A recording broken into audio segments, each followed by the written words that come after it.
We're going to look at an attempt of a Christian evangelist to reach out to Muslims in a rather forthright manner. Now, the person in question is Hatun Tash, who regularly critiques Islam at Speaker's Corner. Speaker's Corner in Hyde Park in London is a place where traditionally you can have free speech. I believe technically in British law the only place you have free speech guaranteed is in Parliament, so that would include the Lords as well.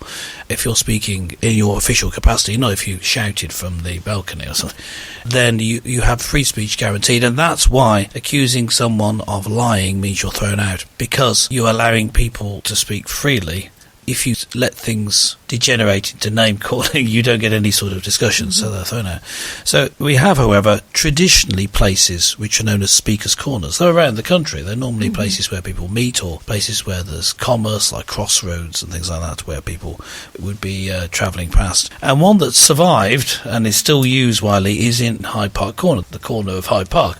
People have got up and preached the gospel. Now, it looks like, from people who've spoken to me about it, who've attended there regularly, it's mainly Muslims there. There are other people, but by far the majority of people there are Muslims propagating their belief. Now, in that area, because people, if they're going to do that, need to be able to be heard, more than one person needs to be able to be heard, amplification of your voice isn't allowed. So you've got a naturally loud voice, you're fine. Or, of course, you've got to use visual aids. And Hatun Tash, who is an ex-Muslim, comes from a Muslim background at any rate, she targets Muslims by having visual aids which highlight the problem so she can have a discussion. Because she needs to have debate and discussion. She doesn't have a loud voice that she could boom over people. She needs to get people to react and have a conversation with them. And sometimes these things are not liked by the Muslim, particularly her discussion of the Quran. Muslims, one of the foundational aspects of their belief, Beryl, as I think we've talked about this before, is that the Quran, their holy book, has been unchanged over the years. And she has in her possession over 40 copies, which are different, completely different Qurans. Not only have they not changed, ones with fundamental differences in them exist today. You can go out and buy them in different bookshops across Africa and across the world. There are different Qurans, and she was displaying these at Hyde Park Corner. I had a collection that she'd gone and bought. Okay. One, an academic in Islam was Christian about this, and it was expected that he would answer no, but he didn't want to say yes because he knew that there were changes. So he said the narrative that we normally say about it is not right. So he said there are holes in the narrative. In other words, there are certain things that we say that we don't actually know. There are holes in the narrative. Because of this, she carried with her a Quran with holes in it, drilled through it, and called it the Holy Quran. Oh, right. Because it's got holes in it. So it's a jokey reference to the fact that there are holes in the narratives. And then, why have you got holes in your Quran? That's sacrilegious. No, it's because this academic says there are holes in the narrative about the transmission of the Quran. Do you want to talk about it? So that's what she was doing. The incident we're going to talk about. She also had on a T-shirt showing a Charlie Hebdo cartoon from the journal where people were murdered in cold blood for putting cartoons of Muhammad up. So she's wearing them. So I'm going to show the cartoon anyway. So she turns up, and she does most weeks on Sundays at Hyde Park Corner. Sunday afternoons is traditional time there. You go there, you can meet all sorts of people and discuss. And it's not a Muslim holy day or a Jewish holy day. It's a Christian holy day, you might say. Sunday afternoon, you can go there and you can have all sorts of conversations. And what happened was, because the Muslims were pushing her around and had previously had attacked her, and she was attacked so severely she ended up in hospital. I follow her career and thought she had died. It did seem to be a very severe attack. But she bounced back, and she's back there again, still doing it. And the police came when the Muslims were attacking her and arrested her. That's the background to it. Yes. You need to go as well, sir. Everybody!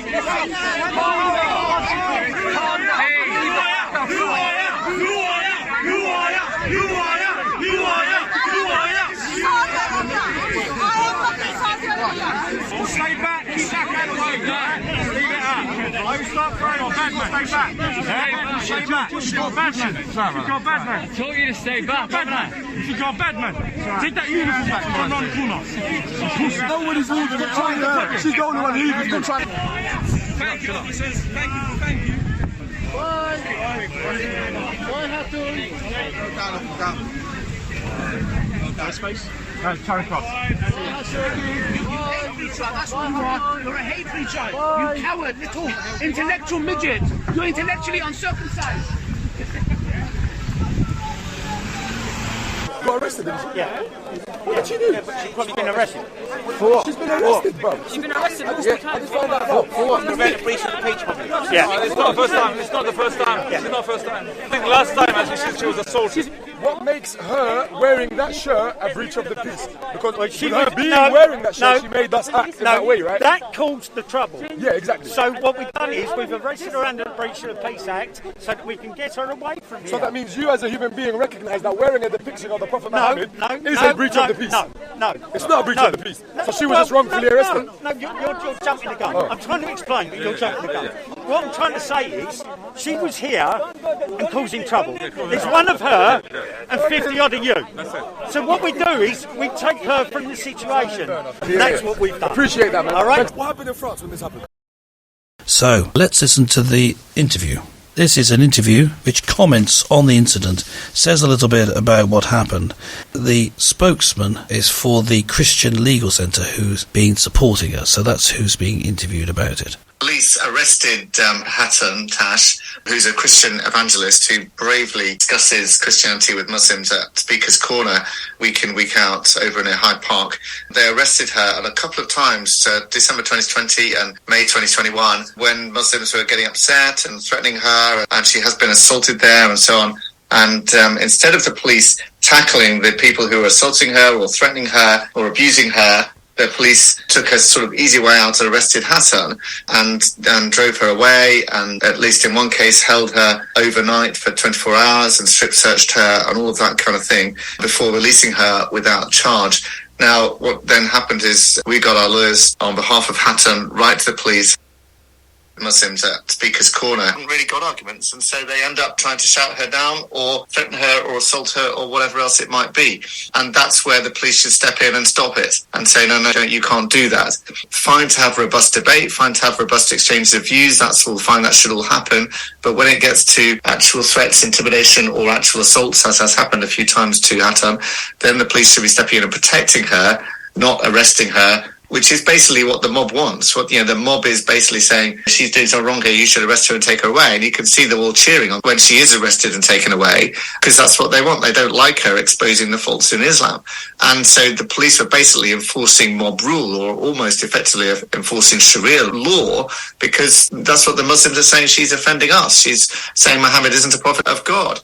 And so it's really an absurd situation when the police step in and arrest the Christian preacher here, when she has done nothing wrong other than to say that Islam is a false religion, which is what it is. Do you think now the police will think twice because of this before arresting street preachers? Well, I hope so. That's what we're going to do. And we are in touch with people in the Met, and we're trying to discuss with them about training program for police officers and how this practice can be changed by them so they don't arrest preachers like Hatun and others. We've got a whole series of street preachers who've been arrested, and none of them have ended up being convicted of any crime. And this needs to stop. We need to stop having the police thinking that it's acceptable to arrest people just for speaking truth and speaking what they believe. They should be protecting them when they're being threatened, or leaving them alone if they're not being threatened. Yeah, so that's the gist of the interview there. He's speaking for her, saying that, well, we need to protect people to be able to disagree with another religion. Otherwise, there is no freedom. So what do you make of this case with Hatun Tash? As I say, she was being provocative. Yes, in a similar vein, other people have also been provocative and they have lost their lives. I think of the publication in Paris and their offices that were visited by Muslims, and they were killed because of printing the Charlie Hebdo cartoons and so on. One wishes that police could have been on hand to prevent that. It is continuing. One policeman was killed outside, yes, I believe, and other people in other countries have been killed in a similar vein. Yes, there was the producer of a film, I believe in Sweden, who was stabbed through the heart in the street. There was the army officer who had his head nearly severed in the middle of London on Westminster Bridge, was it? Lee Rigby. And so we have this sort of violence by Muslims. it doesn't seem to me to be very well policed, in that you have a recognised community of people from which they come. Shouldn't you be able to police it better? It's difficult, isn't it? I mean, in this country, we do believe in people being free to walk about, to talk, to demonstrate. But the difficulty is that we cannot police malice aforethought. No, I can see that, yeah. I can see that with a sort of a terrorist attack, it could, like the attack on Westminster Bridge. That's not the same sort of incident as Hatun Tash being attacked. No. The Hatun Tash incident should be easier. You just need enough people to keep her secure such that she can talk. I thought nowadays that if you wanted to protest, to have a march or to be able to publicly protest something, that you had to inform the police that you were going to do so. Yes, I believe so. But that isn't what she was doing. She's simply engaging in debate in public. At Speaker's Corner. Yes. I would have thought there would have to be a policeman pretty well permanently stationed there. The police seem to be around, but the question is, what are they doing there? They weren't protecting Hatun Tash. No, they weren't. They were arresting her and carrying her off. And there's a video of it happening. The people who managed to get this to happen, the Muslim contingent, were all cheering, because to them, from their culture, it's terrible that someone should be allowed to insult Muhammad, because that is what she's doing. She's saying this is a false prophet. I've heard her point out that he's a paedophile. Because he couldn't write, he wasn't actually the source of a lot of the sayings that are attributed to him. And anyway, they've been distorted over the years. We don't really know what it is. And he himself was quite an immoral person, Muhammad, and yet the Muslims are encouraged to follow him as the example to all mankind, is the phrase used. So that's a gross insult to Muhammad, all that. However, let's just change it to a different religion and say someone was standing up in Hyde Park Corner and saying, I believe that Jesus was a horrible character, that he went around with a bunch of men, the disciples, probably homosexual. This was said to me when early evangelistic efforts on the street, someone was said that to me. And this seemed to be a line of attack people used. Fortunately, I knew my Bible, and I said, no, I think the majority were women. And I listed a few women, and he stayed in women's homes. If anything, he was a bit of a Jack the Lad with the women, if you want to attribute bad motives to him. And so we had that conversation. But if say someone were to insult Jesus in that way, they do, actually. They do. You don't hear about people being stabbed, people being attacked, people being mobbed for saying it. No, although there was quite a disturbance at the time that Jerry Springer, the opera, was... Was anyone attacked? Not that I know of. No, I don't know. That's really the point I'm making. It's very different. And it wasn't stopped either. No. And were the actors portraying it, the Jerry Springer thing, were they arrested for causing the disturbance? No, they weren't. What's happening here is being very provocative. But if we're going to have free speech, it doesn't have any meaning unless there's the right to offend people. That's right, yes. And I did protest at the time of Jerry Springer, the opera. Yes, I wrote to the BBC. Yes. How did you protest? By letter. But you didn't attack anyone. No. Did you threaten to kill anyone involved? No. This is common practice amongst Muslims. So I follow the Muslim-Christian debate.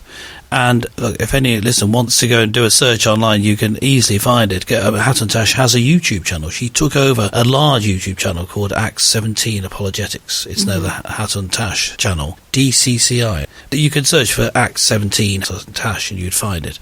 So she gained a lot of followers there, and it's all recorded, the sort of things she was saying, and the responses to it. Just look in the comment section underneath with Muslims responding, and on film, on camera, of how they respond to her. Yes, she's being a bit provocative. Yes, I would agree there. But they're making violent threats. Now, from their point of view, as I say, from their point of view, it's worth the violence because of the depths of insult that they feel. But the question is, which country are we in? We're in England. Yes. Great Britain, yes, it's a Christian country, but that isn't the point I'm making. It's a country where free speech is valued. I mean, I were with people who, when people were killed for putting up rather rude cartoons about Muhammad, the Charlie Hebdo cartoons, the ones they actually published weren't the ones people were outraged with. People then, of course, disseminated other ones which were worse. That's the ones people got upset about. And I didn't like them because they were needlessly sexual and rude.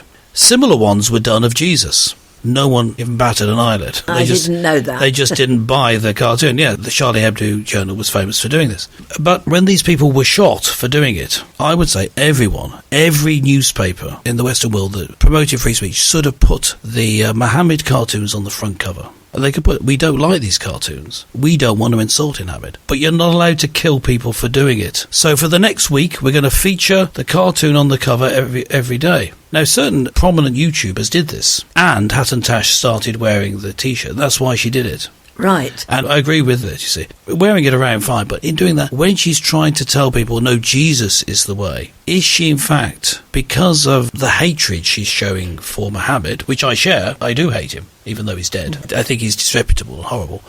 But in doing that, when you're trying to promote the love of God in Jesus and critique the transmission of the way that their holy book was transmitted, aren't you putting them at least on the defensive, actually making them angry so that they won't listen to you? Is it about a poor strategy? Isn't that the issue? Yes, I think it is a poor strategy. I think one can do much more by kindness and love and demonstrating the right way. I mean, I think you'd also need to point out, and you're wrong. You can't just Yes. have... Oh, no. For example, she could have gone there and discussed that, and said that there were problems wearing full Muslim clothes, including a burqa. I think that would have had more of an effect.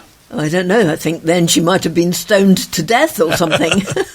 Yeah, maybe you're right. I just said another idea of the strategy. France is a secular country. It has an avowed secular policy. Yes, true. Whereas we, Great Britain, are avowedly Christian. Yeah. Christian. Yeah, sure. Yes, we hold the Anglican faith, and it is manifest in our laws. True, yes. I think this is the point that the lawyer was making there as he was speaking in that interview, that there are a few facts. He's obviously a Christian lawyer, so he's able to point out a few facts that maybe others wouldn't. One, Islam is a false religion, so the points she's making are true. Yes, I would agree there. And also, under the British Constitution, it's also true, because Christianity is the only true religion according to British law as well, according to the British Constitution. I suppose it must be when I think about it, yes. We're tolerant of other religions, but there's only one true religion. That has to be the position. If you're saying that this one's true, you mean the other ones are false. The third thing that he was able to say, this lawyer, in talking about it, he was able to say, well, look, if we're going to have police going there to protect people, we need to have them have some understanding of what's being discussed. They need to know something about it. Yes, they can't just cast a blind ear. You could just say, it looks like this person's causing trouble because they're all reacting to her. It might look like that. Or it might be that she's making perfectly reasonable points and they're a bunch of violent thugs. Two different views of the same... But that means they've actually got to listen to her. Yes, I think that's the only way. We see this in the policing of the new hate speech. You can have a hate crime. But the interesting thing about actual hate crimes is they would have been crimes anyway. So it's your motivation for it. If you attack someone for racial purposes because you're racist, that's a hate crime. But the attacking them was illegal anyway. But hate incidents aren't illegal. And police tend to enforce hate incidents. And I believe that this is the issue here. He didn't mention that in the interview. In that police are being told to stop hatred against people with certain characteristics. There were certain protected characteristics. One, it would be a religion. So the religion of Islam would be protected under this as a hate incident. But two things in that. One is, still what she's doing is not a crime, so she shouldn't be arrested. You just note it. That's all they're meant to do. And the second thing is that she wasn't being hateful because her religion says that religion is false. The two religions saying different things. She has to say, if she's going to say anything, that Islam is false. And the Muslims are expected to say that Christianity is false. It works both ways. Yes. Of course they should. Of course they believe that. Because they're Muslims. They believe something different. So on the strategic level, I'm not sure whether she's using the right strategy. She does seem to go too far in provoking them to me. But I think she needs to be protected.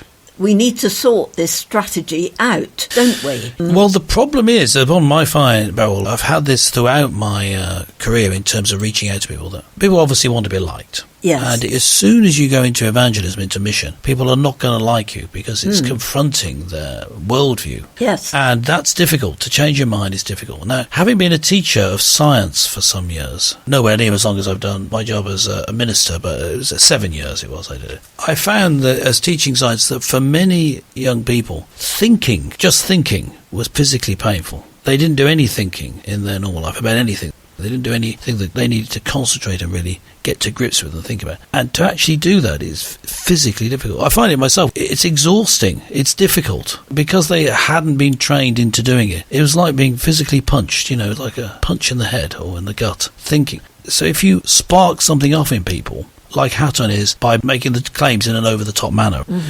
even if they weren't Muslims and being told that they must react in a certain way, even if they didn't have a personal fealty to Muhammad and feel she's insulting them, even if that wasn't the case, the fact that they're having to think, it's challenging their whole worldview. When that happens, suddenly everything falls apart in you and you get angry. Yeah, I suppose in a way it's like being brainwashed. Yes. I think in terms of the strategy, if she's going to go down there, she needs people to protect her. Now, she does have other Christians around her who can have some sort of support. I don't know. I mean, I'm thinking that the issue is here. You have someone brave and courageous like Hatun. The flip side of that is they tend to be also rather single-minded and won't listen to what you tell them. She has no shortage of people saying, be careful. No, don't go down this week. They're out to get you. But she goes anyway. Okay. So I think that is an issue. So that being the case, though, Hatun is Hatun. That is who she is. God protect her. And in the future, with proper training, may the police protect her as well. Yes. Please let us know what you think. As I say, we were struggling with that because of our conviction that we should try and be nice and kind, because God is nice and kind. God is kind. Is he nice? Maybe niceness is overrated, but definitely kind. We struggle with her approach.